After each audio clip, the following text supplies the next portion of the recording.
नमस्कार। आज हम एक बहुत ही पुराने और गहरे ज्ञान के खजाने ताओ ते चिंग की परतों को खोल रहे हैं। इसे लाओ त्सु ने लिखा था, जिन्हें प्राचीन चीन का एक महान दार्शनिक माना जाता है। बिल्कुल। ये छोटी छोटी कविताओं या अध्यायों का संग्रह है जो हमें सिखाता है कि कैसे प्रकृति और अपने आप से तालमेल बिठाकर बिना जोर लगाए आसानी से जीवन जिया जाए। हाँ, और ताओ का मतलब ही है मार्ग या रास्ता। ये कोई सख्त नियम कानून की किताब नहीं है, बल्कि एक तरह से दिशा दिखाने वाली गाइड है। हाँ। आज हम इसमें छुपे कुछ खास विचारों को समझने की कोशिश करेंगे जो आज भी उतने ही प्रासंगिक हैं। चलिए शुरू करते हैं। तो एक शुरुआती विचार जो मुझे बहुत दिलचस्प लगा वो है चीजों के दोहरेपन को समझना। अच्छा। जैसे सुंदरता का एहसास तभी होता है जब कुरूपता भी हो, या मुश्किल और आसान एक दूसरे पर निर्भर हैं। ये सिर्फ देखने का नजरिया है या इससे गहरा कुछ? ना, ये बहुत गहरा है। लाओ त्सु इशारा कर रही हैं कि ये विपरीत चीजें एक दूसरे को बनाती हैं, परिभाषित करती हैं। अस्तित्व का पता अनस्तित्व से चलता है। इसे समझने से हमें जीवन के उतार चढ़ाव को स्वीकार करने में मदद मिलती है। और जो ज्ञानी व्यक्ति है वो इसी समझ के साथ जीता है। वो बिना ज्यादा दिखावा किए काम करता है और बिना बोले सिखाता है। बिना बोले सिखाना, ये कैसे होता है? बिना शब्दों के? हाँ, अपने आचरण से, अपने होने के ढंग से। और इसी से जुड़ा एक और विचार है श्रेष्ठता या कीमती चीजों को बहुत ज्यादा महत्व न देना। हाँ, ये भी है। लाओ त्सु कहते हैं कि ऐसा करने से लोगों में वो जलन, होड़, चोरी जैसी भावनाएं कम होती हैं। अच्छा। ज्ञानी शासक वो क्या करता है? लोगों के मन को शांत और खाली रखता है।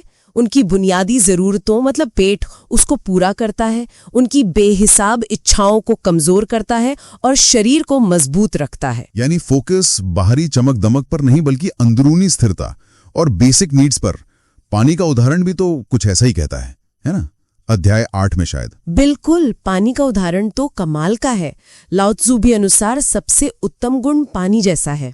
पानी सबको फायदा पहुंचाता है, लेकिन हमेशा नीचे की जगह चुनता है जहां कोई रहना नहीं चाहता। हाँ, विनम्रता से। हाँ, वो बिना लड़े, बिना जोर लगाए अपना रास्ता बना लेता है। ये विनम्रता और ढल जाने की शक्ति ये ताओ के रास्ते के बहुत करीब है। और ये खालीपन वाली बात भी सोचने लायक है। जैसे अध्याय 11 में है, पहिए का बीच का खाली हिस्सा ही उसे घूमने लायक बनाता है। सही कहा। या बर्तन की अंदर की खाली जगह ही उसे उपयोगी बनाती है। घर में भी तो हम खाली जगह का ही इस्तेमाल करते हैं। सही कहा। ये एक विरोधाभास जैसा लगता है, पर है बहुत गहरा। जो चीज दिखती है यानी अस्तित्व, वो फायदेमंद हो सकती है, लेकिन जो चीज नहीं दिखती यानी अनस्तित्व या खालीपन, वही असल उपयोगिता देती है। अच्छा, ये हमें सिखाता है कि हमेशा भरने, पाने या दिखने की कोशिश ही सब कुछ नहीं है। कभी कभी खाली होना या झुक जाना ज्यादा शक्तिशाली हो सकता है। ये उस विचार से भी जुड़ता है कि ज्ञानी जरूरत यानी पेट पर ध्यान देता है, न कि अंतहीन इच्छाओं यानी आंख पर। बिल्कुल। पर एक बात जो मुझे थोड़ी उलझाती है वो है अधूरेपन में पूर्णता देखना। अध्याय 22 की बात। जो टेढ़ा है वो सीधा हो जाएगा, जो खाली है वो भर जाएगा। ये कैसे? हाँ, इसका मतलब है कि चीजों को उनकी मौजूदा स्थिति में ही पूर्ण देखना। जो झुकता है वही बचता है। अच्छा। जो खुद को बड़ा नहीं दिखाता उसी का सम्मान होता है। जो लड़ता नहीं उससे कोई लड़ नहीं सकता। ये वू वे के सिद्धांत से जुड़ा है, यानी अकर्म या सहज कर्म। वू वे। हाँ, इसका मतलब आलस नहीं है, बल्कि प्रकृति के प्रवाह के साथ काम करना बिना अनावश्यक जोर लगाए। अच्छा, तो वू वे यानी बिना जोर लगाए सहजता से काम करना। और ये सब रास्ते आखिर कहाँ ले जाते हैं? ताओ क्या है आखिर? अध्याय 25 में कुछ इशारा है शायद। हाँ, लाओ त्सु ताओ को समझाने की कोशिश करती है, पर कहती है कि उसे शब्दों में बांधना मुश्किल है। ये वो चीज है जो स्वर्ग और धरती से भी पहले थी, शांत, निराकार, अकेली, कभी न बदलने वाली, हर जगह मौजूद। सब जगह सब कुछ उसी से निकलता है और उसी में लौट जाता है। मनुष्य धरती के नियम मानता है, धरती स्वर्ग के, स्वर्ग ताओ के, और ताओ किसका नियम मानता है? वो बस अपनी प्रकृति के नियम मानता है। जैसा है वैसा है, स्पॉन्टेनियस। तो अगर हम इन बिखरे हुए सूत्रों को, इन विचारों को जोड़ें, तो ताओ ते चिंग हमें एक तरह से संतुलन, मन की शांति और सहजता का रास्ता दिखा रहा है। बिल्कुल। विनम्रता, खालीपन को स्वीकारना और चीजों के स्वाभाविक प्रवाह के साथ जीना। हाँ बिल्कुल। और आज की इस भागदौड़ और शोर शराबे वाली दुनिया में ये हजारों साल पुराने विचार, सादगी, बिना ज्यादा कोशिश के काम करना, चीजों के दोहरेपन को समझना, ये शायद पहले से भी ज्यादा जरूरी हो गए। ये बात तो है। ये हमें चीजों को ज्यादा समग्रता से होलिस्टिकली देखने का नजरिया दे सकते हैं। और कि जब महानताओं का रास्ता भुला दिया गया, तभी दया, न्याय और नैतिकता जैसे बाहरी नियमों की जरूरत पड़ी। हाँ, ये बहुत इंटरेस्टिंग पॉइंट है। तो क्या कभी कभी बाहरी उसूलों और गुणों पर हमारा बहुत ज्यादा जोर हमें उस गहरे सहज संतुलन से दूर कर देता है जिसकी बात लाओ त्सु कर रहे हैं? इस पर सोचा जा सकता है। बिल्कुल। और ये समझना भी जरूरी है कि ताओ ते चिंग की भाषा वो सीधी सपाट नहीं है। इसमें विरोधाभास दिखते हैं कई बार, और जोर है सहजता पर, बिना जोर जबरदस्ती के काम करना, जिसे वू वेई कहते हैं। हाँ, वू वेई। और सबसे दिलचस्प बात शायद यही है कि इसमें मतलब ज्ञान या ताकत वहां मिलती है जहां हम शायद सोचते भी नहीं। जैसे कमजोरी में या फिर सादगी में। इन अध्यायों में ये बात बार बार आती है। हाँ, ये कमजोरी में ताकत वाली बात तो मुझे हमेशा से थोड़ी हैरान करती है। जैसे कई अध्याय, शायद 28, 36, 43, वो कहते हैं कि असली शक्ति शायद कोमलता में, लचीलेपन में है। जी हाँ। पानी की तरह जो सबसे नरम होके भी वो चट्टान को काट देता है। बिल्कुल। या फिर वो अनघड़ लकड़ी का जिक्र है, एक ऐसी चीज जो अपनी साधारण प्राकृतिक अवस्था में है, किसी भी रूप में ढल सकती है, संभावनाओं से भरी। सही कहा। ये असल जिंदगी में कैसे काम करता है? मतलब नरम होना शक्तिशाली कैसे है? इसको आप नेतृत्व के नजरिए से देखिए, या रिश्तों में भी देख सकते हैं। ताओ ते चिंग जोर जबरदस्ती से बचने को कहता है, जैसे अध्याय 30 और 31 में है। हाँ, हथियारों वाली बात। हाँ, कि हथियार आखिरी रास्ता है, और जीत पर भी जश्न नहीं मनाना, एक तरह का संयम रखना है। और अध्याय 33 कहता है कि दूसरों को जानना समझदारी है, पर खुद को जानना वो असली ज्ञान है। दूसरों पर काबू पाना ताकत हो सकती है, पर खुद पर काबू पाना ही सच्ची शक्ति है। तो ये अंदरूनी शक्ति की बात है। बिल्कुल। शायद ये नरमी या झुकना हमें बाहरी टकराव से ज्यादा अंदरूनी ताकत देता है, जो टिकती है। जैसे वो बांस का पेड़ होता है ना, तूफान में झुक जाता है, बच जाता है, और मजबूत पेड़ शायद उखड़ जाए। सही उदाहरण है। और ये अंदरूनी ताकत, ये शायद वू वेई से जुड़ती है ना? जी हाँ। अध्याय 48 कहता है कि रोज कुछ कम करो, मतलब अपने कर्मों को कम करो, तब तक जब तक आप बिना किसी इरादे के, बिना कोशिश के सहज भाव से काम न करने लगें।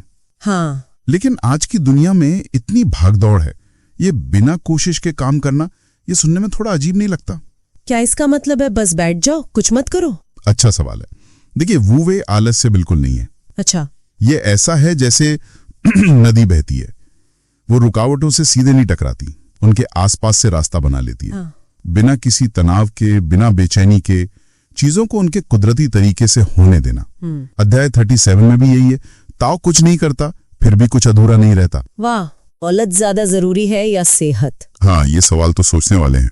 और अध्याय 46 कहता है कि जिसे पता है कि कब रुकना है, वही खतरे से बचता है, और ये कि संतोष ही सबसे बड़ा धन है। ये आज की महत्वाकांक्षा से कितना अलग है। मतलब आज तो सब कुछ पाने की होड़ है। हाँ, वही अध्याय 53 में जैसे शासकों का जिक्र है कि वो शानदार महलों में रहते हैं जबकि खेत बंजर पड़े हैं। बाहरी दिखावा। हाँ, बाहरी दिखावे पर जोर और अंदर शायद खालीपन। तो फिर ताओ ते चिंग के हिसाब से ज्ञानी या समझदार व्यक्ति कौन है? उसके क्या गुण बताए गए हैं? कई गुण हैं। एक तो ये कि ज्ञानी व्यक्ति वो लोगों के मन को अपना मन बना लेता है, मतलब सबके साथ समान भाव रखता है। सबके साथ? जी। ये तो बहुत बड़ी बात है। जी, अध्याय 49 में है ये। फिर वो दुनिया को बिना घूमे भी समझ सकता है। वो कैसे? क्योंकि वो चीजों के मूल स्वभाव को पहचानता है। अध्याय 47 में इसका जिक्र है। वो चमक दमक नहीं चाहता, बल्कि आम पत्थर की तरह साधारण रहना पसंद करता है। मतलब दिखावा नहीं? बिल्कुल नहीं। अध्याय 39 में है ये, और कहते हैं कि वो जीवन और मृत्यु के चक्र से भी मतलब एक तरह से परे होता है, क्योंकि वो जीवन से चिपका नहीं रहता। अध्याय 50 में शायद? हाँ, अध्याय 50। और सबसे सुंदर उपमा मुझे लगती है अध्याय 55 की, कि ज्ञानी एक नवजात शिशु की तरह होता है। शिशु की तरह? हाँ, पूर्ण समरसता में, कोमल, लचीला, लेकिन जीवन शक्ति से भरपूर। तो मतलब सार यही है कि सादगी, सहजता और अपने मूल स्वभाव से जुड़े रहना, यही कुंजी है। बिल्कुल, जैसे माँ यानी ताओ को समझना, उसके साथ तालमेल बिठाना। अध्याय 52 में ये बात है। और ताओ पोषण करता है, बनाता है, लेकिन मालिक नहीं बनता। अध्याय 51। जी हाँ, वो बिना जताए, बिना नियंत्रण किए प्रभावित करता है। यही शायद सच्ची आंतरिक शांति और बाहरी प्रभावशीलता का रास्ता है। तो आज की इस बातचीत से जो खास बातें निकल कर आ रही हैं वो हैं, एक तो कोमलता और लचीलेपन में छिपी ताकत, जी। दूसरा बिना जोर लगाए सहजता से काम करने की शक्ति यानी वू वेई, जी। और संतोष। हाँ, संतोष। और तीसरा सादगी और प्रकृति के साथ तालमेल में जीने का ज्ञान। बिल्कुल सही। और चलते चलते एक विचार और बताइए। अध्याय 41 में लिखा है कि जब निचले दर्जे के लोग या कहिए कम समझ वाले लोग ताओ के बारे में सुनते हैं तो वे जोर से हंसते हैं। अच्छा, हंसते हैं? हाँ, शायद इसलिए कि सच्चा ज्ञान अक्सर पहली नजर में मूर्खतापूर्ण लगता है या हमारी सहज बुद्धि के एकदम विपरीत। ये बात तो है। तो सोचने वाली बात यह है, हमारी अपनी जिंदगी में या हमारी मुश्किलों में ऐसा कौन सा रास्ता है जो दिखने में शायद कमजोर लगे या सरल सा लगे, पर जिसमें असल में अप्रत्याशित शक्ति छिपी हो सकती है। तो आइए ताओ ते चिंग के अहम बाद वाले अध्यायों मतलब 56 से 81 में चलते हैं। हाँ। इनमें जो विचार है ना, वो कई बार हमें चौंका देते हैं। बिल्कुल। हमारी आम समझ से परे। सही बात है। तो हमारे पास ये प्राचीन लेख हैं और आज कोशिश रहेगी कि जीवन, नेतृत्व और ज्ञान के उन सिद्धांतों को समझें जो हमारी बनी बनाई सोच को हिला देते हैं। बिल्कुल। और ताओ का मतलब ही है मार्ग, है ना, प्रकृति का एक सहज प्रवाह। हाँ। और इन अध्यायों में देखिए खास बात यह है कि ताओ अक्सर हमें वो रास्ते दिखाता है जो स्थापित सोच से एकदम अलग है, उल्टा है एक तरह से। हाँ बिल्कुल। ये सदियों पुरानी बातें हैं, लेकिन आज भी सवाल उठाती हैं कि भाई असली ताकत क्या है, असरदार नेतृत्व कैसा होता है, गहरा ज्ञान किसे कहते हैं। मतलब ये एक तरह का प्रश्न चिन्ह है हमारी आज की धारणाओं पर। तो चलिए शुरुआत करते हैं एक बहुत ही दिलचस्प विरोधाभास से। अध्याय 78 और 76 में अच्छा, वहां कहा गया है कि पानी जो दुनिया में सबसे नरम, सबसे लचीली चीज है। हाँ, पानी वही सबसे कठोर और मजबूत चीजों पर जीत पाने में सबसे बेहतर है। और ये भी कि जब हम पैदा होते हैं तो कितने कोमल होते हैं ना, और मृत्यु के समय शरीर कठोर हो जाता है। सही। पेड़ पौधे भी ऐसे, नए हैं तो मुलायम लचीले, सूख जाएं तो कड़े। ये सोचना कितना अजीब लगता है कि सबसे कोमल में सबसे ज्यादा ताकत हो। हाँ, और अगर इसे हम थोड़ा और फैला कर देखें तो ये बात जुड़ती है अध्याय 67 के 3 खजानों से। अच्छा, वो 3 खजाने? हाँ, उनमें से एक है नम्रता, कोमलता। ताओ कहता है कि इसी से सच्चा साहस आता है। ये जोर जबरदस्ती वाले तरीकों के बिल्कुल उलट है, क्योंकि जोर लगाने से तो चीजें टूटती है ना। हाँ। जैसे अध्याय 76 में है कि आंधी में मजबूत पेड़ उखड़ जाता है। हाँ, जबकि नरम पौधा झुककर बच जाता है। बिल्कुल। और अध्याय 69 भी यही कहता है कि युद्ध में जीतता वही है जिसे लड़ने का दुख होता है, जो संवेदनशील है। तो ये कमजोरी नहीं है, ये असल में हालात के हिसाब से ढलने की ताकत है, एक गहरी समझ। कठोरता तो भंगुर होती है, टूट जाती है। अच्छा, अब आते हैं नेतृत्व वाले विरोधाभास पर। अध्याय 57 और 60। हाँ, ये भी बड़ा दिलचस्प है। कहा है कि सबसे अच्छा शासन वो है जिसमें कम से कम दखल हो, मतलब जैसे कोई है ही नहीं। हाँ, लगभग अदृश्य। और बड़े राज्यों को चलाना छोटी मछली पकाने जैसा है। बिल्कुल हल्के हाथ से। हाँ, बहुत नरमी से, बिना ज्यादा हिलाए डुलाए। और ये कि जितने ज्यादा नियम कानून बनाओगे उतनी ज्यादा गड़बड़ होगी। हाँ, उतनी अव्यवस्था, उतनी चोरियां बढ़ेंगी।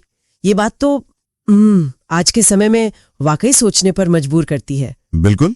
और फिर अध्याय 65 और 66 कहते हैं कि जो समझदार शासक है वो पीछे रहता है, नीचे रहता है, विनम्रता से नेतृत्व करता है। हाँ, और इसका कारण भी गहरा है। ताओ सिखाता है कि जरूरत से ज्यादा कंट्रोल, ज्यादा हस्तक्षेप वो उल्टा असर करता है, विरोध पैदा करता है। हाँ, प्रतिरोध पैदा करता है। अध्याय 75 में यही है कि बहुत ज्यादा टैक्स, बहुत ज्यादा दखलंदाजी लोगों को निराशा की तरफ ले जाती है, भूखमरी तक लोगों को खींचती है। अध्याय 61 कहता है ना कि महान राज्य एक नीची घाटी जैसा होता है, जहाँ सारी नदियां अपने आप आ मिलते हैं। बिल्कुल। तो असली नेतृत्व अपनी मर्जी थोपना नहीं है, बल्कि चीजों को उनके सहज प्राकृतिक ढंग से चलने देना है, उसे आसान बनाना है। आज के माइक्रो मैनेजमेंट के जमाने के लिए तो ये एकदम उल्टी बात है। हाँ बिल्कुल। और वो जो अध्याय 80 का आदर्श गांव है, सिंपल, आत्मनिर्भर, वो इसी कम से कम हस्तक्षेप का एक चरम उदाहरण है। तो ये सवाल उठता है कि असर डालने का असली तरीका क्या है? सब कुछ कंट्रोल करना या चीजों को सहज बहने देना? और फिर आता है ज्ञान और कर्म का रहस्य। ये भी बड़ा उलझावा लगता है। हाँ, अध्याय 56 कहता है, जो जानता है वो बोलता नहीं, और जो बोलता है वो जानता नहीं। फिर अध्याय 71 इसे और आगे ले जाता है। ये जानना कि आप नहीं जानते, यही सबसे ऊंची समझ है। सही। और अध्याय 81 कहता है कि सच्चे शब्द अक्सर सुंदर नहीं होते, मीठे नहीं लगते। तो इसका क्या मतलब निकालें? अगर जानने वाला बोलेगा ही नहीं तो ज्ञान आगे कैसे बढ़ेगा? हाँ, ये विरोधाभास जैसा लगता है, लेकिन ये असल में ज्ञान की गहराई की तरफ इशारा कर रहा है। अच्छा। ये बाहरी दिखावे या सिर्फ बोलने की कला, इसके बजाय अंदर की समझ पर जोर देता है, सादगी पर। जैसे अध्याय 70 में है, ऋषि बाहर से मोटे कपड़े पहने हैं पर दिल में रत्न छिपा है। अध्याय 65 में भी कहा है कि पुराने ज्ञानी शासक लोगों को चालाक नहीं बनाते थे, उन्हें सरल रखते थे ताकि वो अपनी सहज प्रकृति के करीब रहें। तो ये ज्ञान शायद शब्दों से ज्यादा अनुभव का है, मौन समझ का है। और कर्म के बारे में क्या? अध्याय 63 कहता है बिना इरादे के काम करो, और 64 कहता है समस्या को बड़ा होने से पहले ही पकड़ लो। हाँ, वो वू वे का सिद्धांत है, बिना प्रयास के कर्म करना। इसका मतलब आलस नहीं है, इसका मतलब है जबरदस्ती अपनी चतुराई से परिणाम निकालने की कोशिश मत करो, बल्कि चीजों का जो प्राकृतिक प्रवाह है, जो ताव है, उसके साथ तालमेल बिठाओ। एक्शन लो, लेकिन बिना तनाव के, बिना अपनी मैं को बीच में लाए। इसीलिए वो गैर प्रतिद्वंद्विता की बात भी करते हैं अध्याय 66 और 81 में। मतलब किसी से होड़ मत करो, बस अपना काम सहजता से करो। इसमें एक अलग तरह की शक्ति है। तो आज हमने ताओ ते चिंग के कुछ मुख्य और अक्सर हैरान करने वाले विचारों को समझने की कोशिश की। कोमलता में ताकत, हाँ, विनम्रता से नेतृत्व, और सादगी और मौन में छिपा गहरा ज्ञान। ये बातें हमें वाकई अपनी सोच पर, अपनी मान्यताओं पर फिर से विचार करने को कहती हैं। बिल्कुल। और श्रोताओं के लिए एक विचार छोड़ जाते हैं। ताओ हमें उन चीजों को महत्व देने को कहता है जो कमजोर, सरल या साधारण दिखती हैं। तो क्या हमारे अपने जीवन में, हमारे समाज में ऐसी कोई अनदेखी ताकतें हो सकती हैं? कोई ऐसी क्षमताएं या ज्ञान के ऐसे स्रोत जिन्हें हम सिर्फ इसलिए नजरअंदाज कर देते हैं क्योंकि वो हमारे तय मानकों पर मजबूत या जरूरी नहीं लगते? सही। अगर हम इन विरोधाभासों को अपनाना सीखें तो शायद जीवन की चुनौतियों का सामना करने के हमारे तरीके बदल सकते हैं। इसी विचार के साथ आज की ये गहन चर्चा यहीं समाप्त होती है।